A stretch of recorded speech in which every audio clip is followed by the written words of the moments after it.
day, weather measurements are collected all over Earth. All that data, millions of numbers for temperature, wind speed, or air pressure, tell us a lot about our planet's weather. And over time, day after day and year after year, the patterns in the weather tell us a lot about our climate and how it is changing. Here's how. We'll start by figuring out an average temperature for the planet for the year. To do that, we gather up all the temperature measurements taken all over Earth for each day of the year and input them into a calculator to find the average, like so. Out pops a single number, a global average temperature for the year. Let's say it's 12 degrees Celsius. Fair enough, but what about climate change? To see a change, you need to look at the trend over many years in the yearly average temperatures.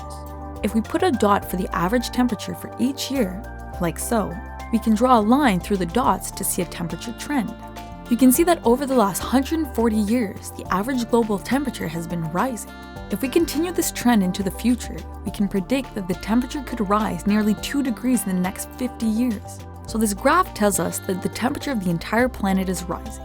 But you may be asking yourself, what does the average temperature of the whole Earth tell me about where I live?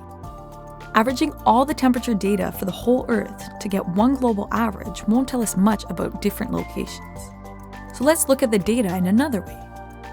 Now, if we plot the yearly average for each region, we can see the rate of change is different from region to region.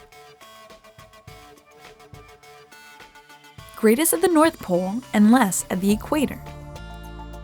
The effects of climate change are different for different parts of the globe. And this means that the choices that we make every day can affect other people and have a global impact.